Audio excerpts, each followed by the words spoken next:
Hello guys, in this series we are talking about some numericals on pipelining topic. So let's start with numericals. Uh, the very first numerical we will discussing, we are given with, I'm taking a pen. Consider a pipeline having four phases. We are having a four-phase pipeline, and what does it mean? We are having four stages in our pipeline processor. And duration for each stage they are given 60 nanosecond, I think 60 nanosecond, 50 nanosecond, 90 nanosecond, and 80 nanoseconds are these are the execution time in the stages of the four phases, or we can say the four stages of the pipeline processor. So actually these delays are taken by the sequential circuits.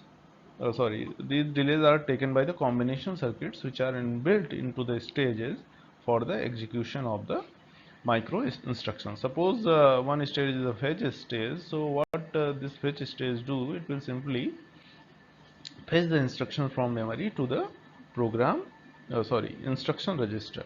So uh, so the delay incurred in this process from taking the instructions from memory to the instruction register of the CPU, suppose the delay is 60 nanoseconds. In the similar way, we have some delay in decode phase, then we have some delay in execution phase, then we have some delay in write back phase. So, and they have also given us the latch delay is 10 nanoseconds. What is latch delay? Latch delay is basically to maintain a pipeline into a processor, we need some registers to hold the data, and the registers are used as a buffer. So some delay incurred in those registers also. So that particular delay is also given, and that is the 10 nanosecond. So what they are asking about the pipeline cycle time, non-pipeline execution time, speed up ratio, pipeline time for 1000 tasks, sequential time for 1000 tasks, and throughput. So we will go to all these questions one by one.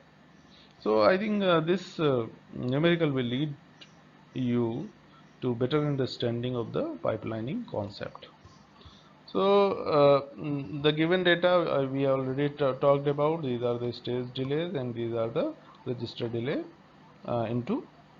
in each stage. Sorry.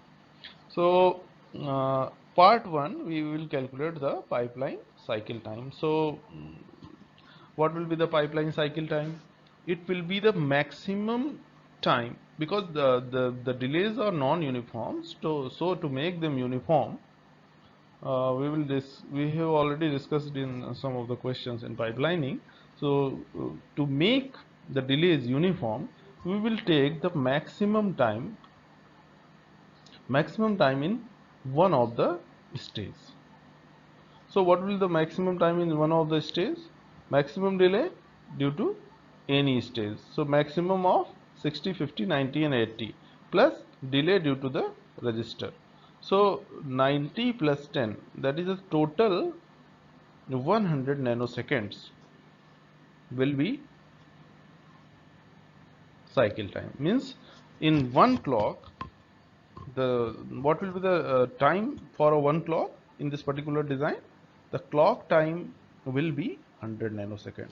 Means one clock of the processor,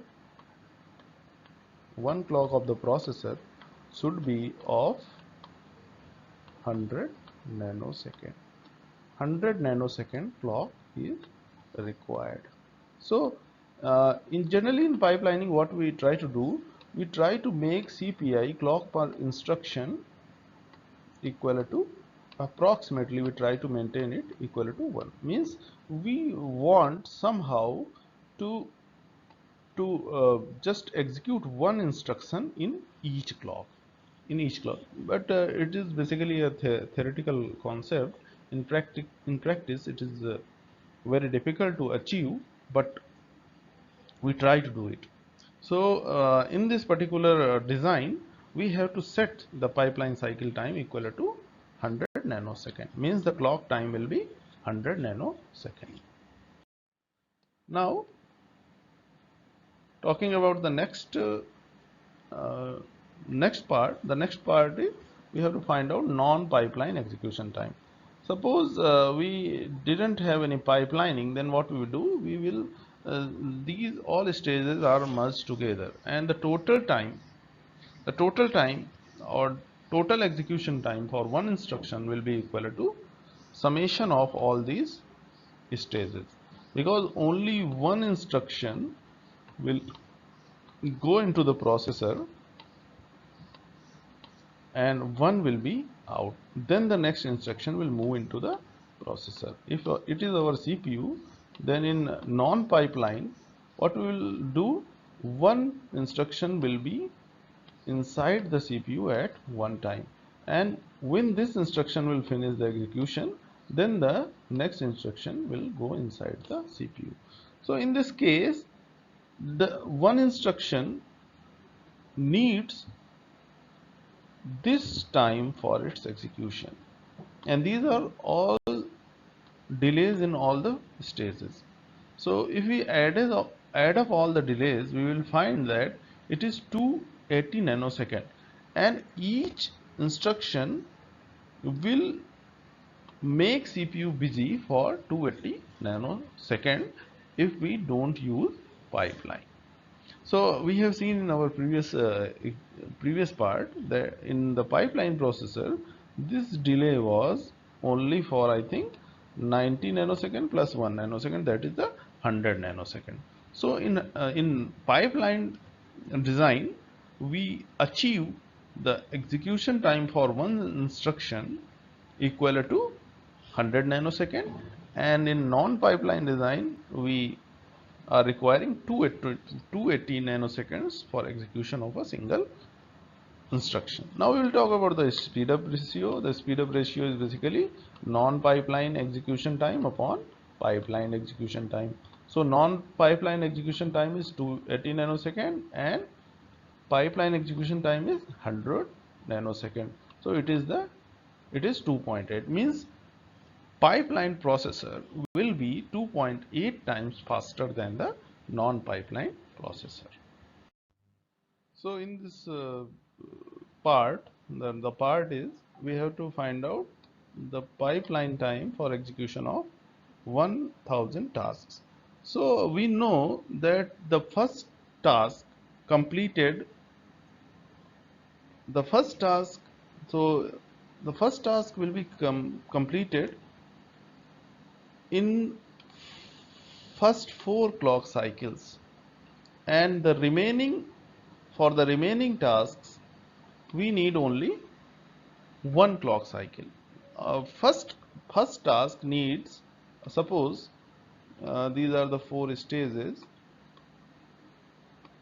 and if we say that if the first task entered, then the first task will go to the second stage in second clock, in third stage in the third clock, in fourth stage in the fourth clock, and after fourth clock it will exit the pipeline. So the first task needs 4 clocks for execution, and from the fifth clock, so if you talk about the fifth clock, then what will happen?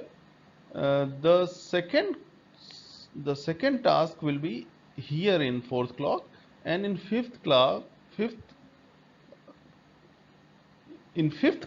when this will exit, this will come to this stage, and at fifth clock, after fifth clock, it will exit. So what does it mean? It means simply that the first task requires the total clocks needed by all these 4 stages, and after that at each clock one task come out of the pipeline.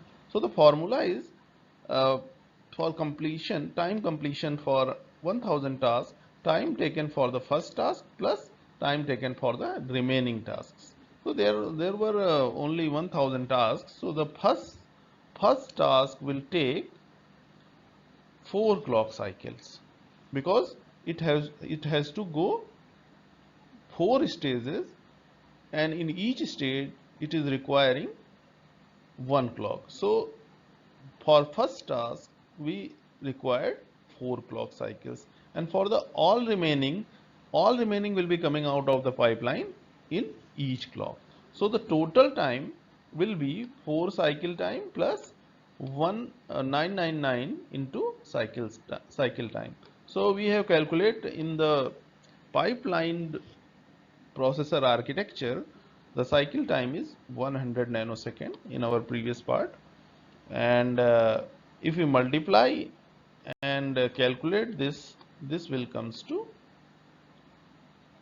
1,300,000 nanoseconds. The next part is sequential time for 1000 tasks. So if we don't apply the pipelining, then what will happen? The total time for the one task will be 218 nanosecond. That is the clock time for the non pipeline CPU, and there are the 1000 tasks. So total time required is 2,80,000 nanosecond. So what will be the throughput? Throughput is basically number of instructions executed per unit time. Number of instructions executed per unit time. So we are having, suppose one instruction is a one task, so we have 1000 instructions, and in pipeline process architecture, we total time spent on execution of these 1000 tasks is 1,300,000.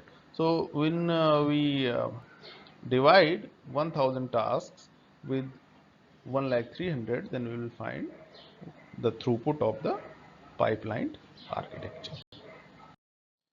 So now we will be discussing the next numerical. In this numerical, we are given with a 4-stage pipeline having different delays 150, 120, 160 and 140 nanosecond respectively. Registers are used between the stages. We have already talked about have delay of 5 nanosecond. So each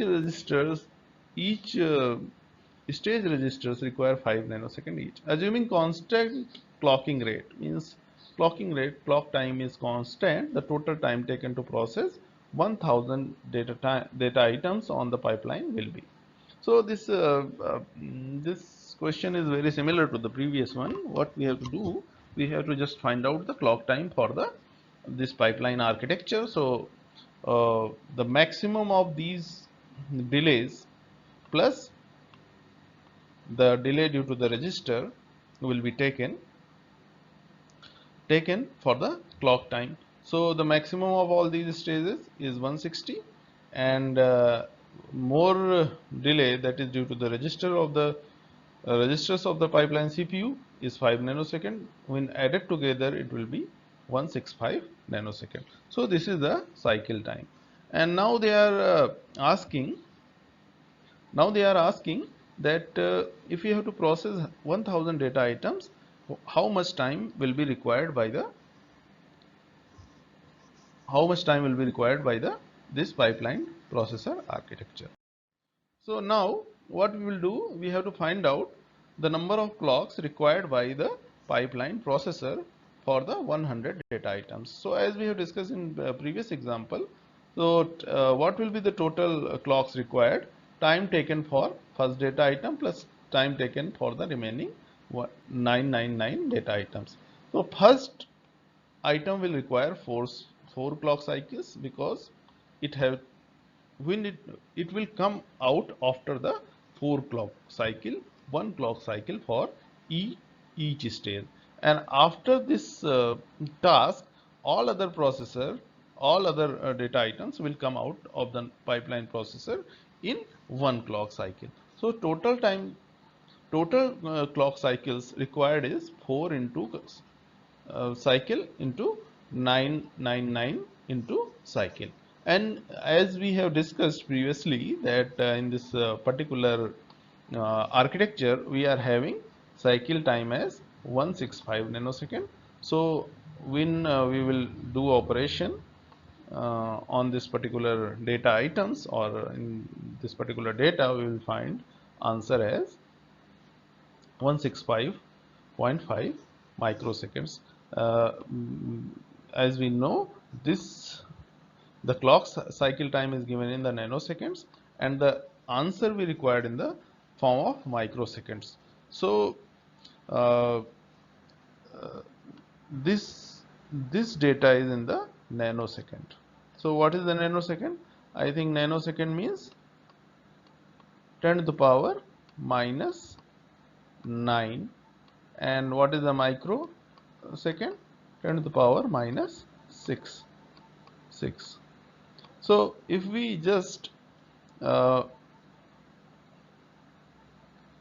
multiply with 10 to the power minus 9, then what it will be? It will be seconds.